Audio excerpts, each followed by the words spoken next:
Welcome back to another video. As you know, if you like this kind of content, feel free to subscribe, smash that like button so we can game that YouTube algorithm, which suppresses content like this in favor of mainstream lies.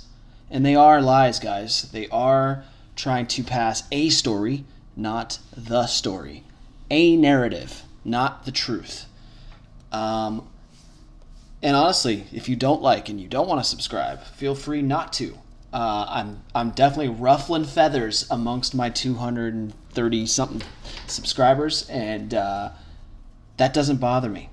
I want to show you guys some statistics. I know some of you guys are out in other parts of the world and your media is showing you that yes, the American police are so evil. They systematically go after black people and murder them, and they're just so evil.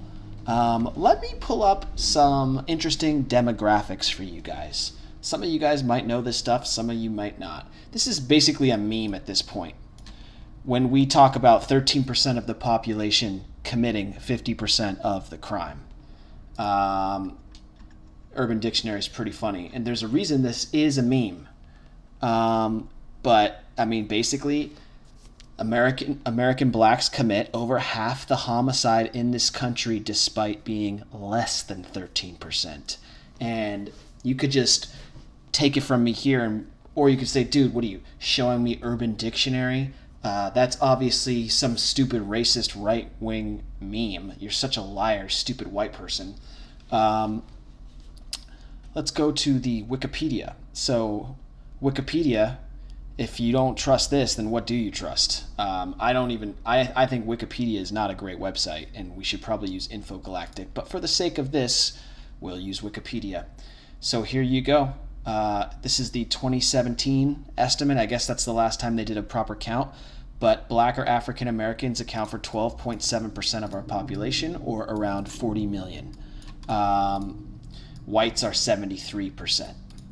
So black or Hispanics black or Africans are under 13%. Let's go to FBI crime statistics, which you see I highlighted below.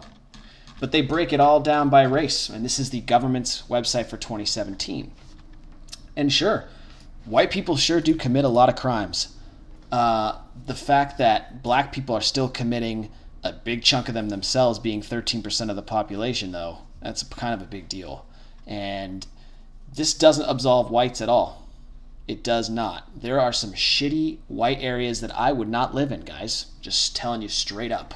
I would not go to God, I don't even know, to be honest. Like there are some places where a lot of white people live that do meth. I don't even know the names of these places. Like I wouldn't go there. Those are the bad white areas, but we all know the bad black areas. Chicago, Baltimore, Washington, D.C. I wouldn't move there either.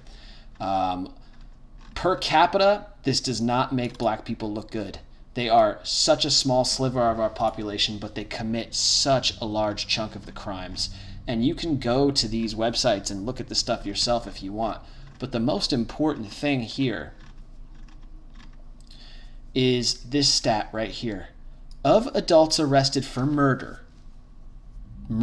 killing somebody, 52% were black and 44% were white.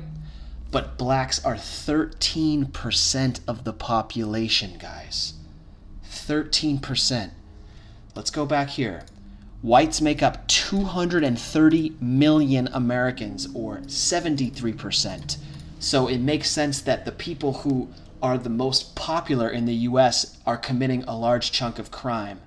But 12% of the population, or 40 million, a sliver, is committing over half the murders, more than whites. And this is why police officers are very defensive. So I want to talk about the police brutality. Do we have bad cops in the United States? Absolutely. There is not a single person who thinks that George Floyd should have been murdered or killed the way he was. Now, we're getting altering reports that he was on drugs, that he had issues, but that still doesn't excuse the knee to the neck, choke that occurred during the incident on video. That being said, we just had another incident in Atlanta. Rayshard Brooks. And you know what the difference is, guys? You know what the difference is? The difference is that he was cooperating with police until they tried to arrest him. Then he literally tried to run away and resist arrest, only to steal an officer's taser and then try to tase the officer with it. And we've been told by the Black Lives Matter people that tasers are deadly weapons. So the officer was completely justified in shooting that guy. He literally passed out drunk in a drive-thru. I don't know if you guys know what a drive-thru is. We have them in America. Maybe they don't exist in other countries because Americans are so fat, but it's a restaurant that you never leave your car. You drive through a particular little path, you order from your car, you pull up to a window, and they give you the food. I'm pretty sure you guys have them in Europe. I don't know about India, but the dude passed out drunk driving in a drive-thru.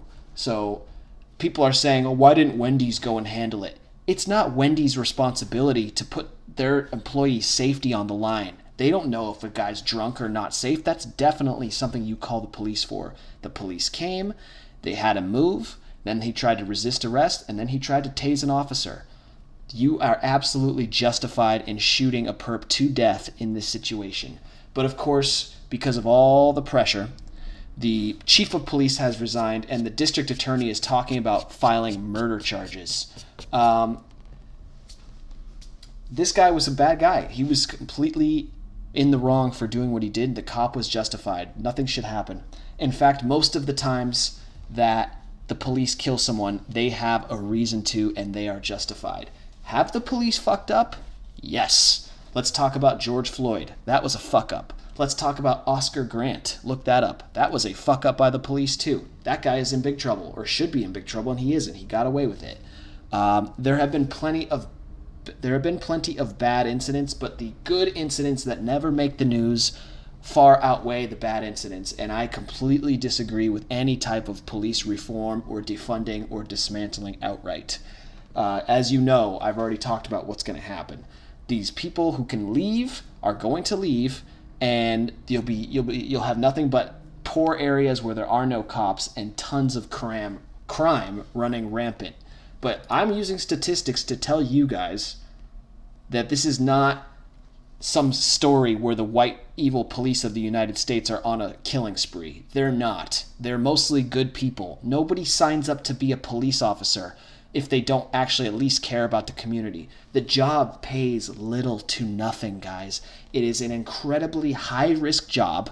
I mean, especially today, you can be shot, you can be killed, you can be charged for murder if something bad happens, even though it's not your fault. Why would anyone sign up for that? It doesn't pay enough. I make more money than police officers who put their lives on the line every day.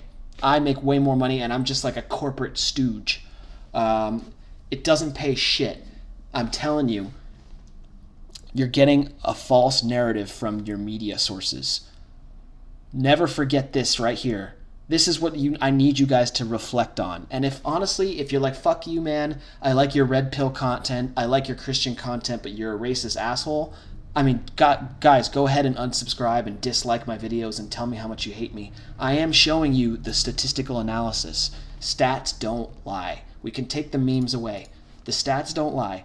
Blacks are 12.7% of the country, and blacks commit, where was it? 52% of the murders compared to whites. Whites are still committing the other chunk, not gonna lie, but whites are also 73% of the country. That's the big takeaway. They are 73%. Blacks are 12.7%, and they're committing over half. Black or African juveniles comprised 50.9% of all juveniles arrested for violent crimes. White juveniles accounted for 56%. Look, white people have a problem too, but the problem is, with the statistics, with the story they're painting for you, they are the majority. I am white. We are the majority of this country. That's like saying, yeah, in China, Chinese people commit the majority of murder in China, or in India, Indians commit the majority of murder.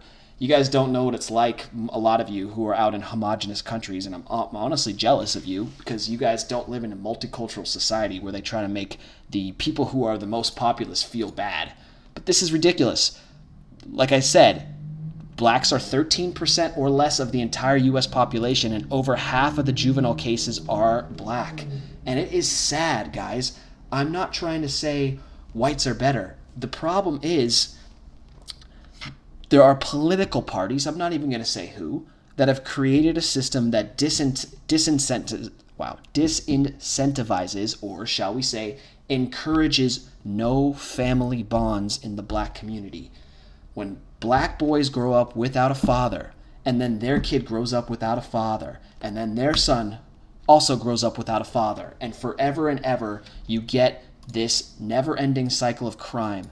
You guys don't know how important it is to have a dad. Some of you guys have dads. Even if you have a bad dad, but he was in your life and he kept you from going to prison, he did his job as a dad. I know that sounds crazy, like maybe he was an asshole to you. Me and my dad don't always get along, but he certainly kept my ass out of jail. That is what a dad is for. It is super sad when you look at these right here. Okay? By the way, look, whites are addicted to drugs. If you look at these stats, we got a drug problem. It's usually meth and heroin. When you go into the streets of the major cities, the homeless people are usually white heroin addicts. So we got our problems too. But I'm just saying, when you want to talk about the police being evil, remember what they're out there dealing with. A small subset of the population is responsible for over half the murders and half the juvenile arrests. That means as a whole, in conclusion, blacks are way more dangerous than whites. Way more dangerous. And everybody knows this. Yeah, I'm sorry, guys. Like, if you're the exception to that, if you're the black dude who is in college or who's about to get college and about to be smarter and not go down this path, well, I salute you. Please try to get your neighbors and your friends to do the same thing. Go to college. Learn to invest. Start working out. Start being smart. Stop doing the gang shit. Stop doing the rap shit. Like, it's not going to work out well in the end. This is sad. I don't want this to be the case for blacks. I really don't. The U.S. would be so much better off if this were not the case. If whites stopped doing drugs, and if whites stopped doing their side of the murder, but they're just so much more populous. It's not even fair to compare it. You got less than 13% of the population committing most of the crime, filling up most of the jails. It's not good. Anyway, I hope that gives you guys an idea. I know that the video I just dropped on Monday morning was contentious. You know, it's funny, guys. I check the subscriber counts and the views, and sometimes people drop off. They don't want to be subscribed to my channel anymore, and I don't blame them. This channel is not about getting views. It's not about making any kind of money from YouTube. It's about the truth and real lessons. One day my kid is going to have to face the reality. No matter where we go, unless I homeschool him, his school is going to teach him that he should feel bad about his skin color and about his ancestors' history. I don't feel bad about it. No one should feel bad about their ancestors' history. It doesn't matter what color you are. But these are the real facts that the news will never talk about in America. And this comes directly from Wikipedia and the FBI's statistical website. Okay, this is all official. This is not fake news. Anyway, guys, have a good one. Take care.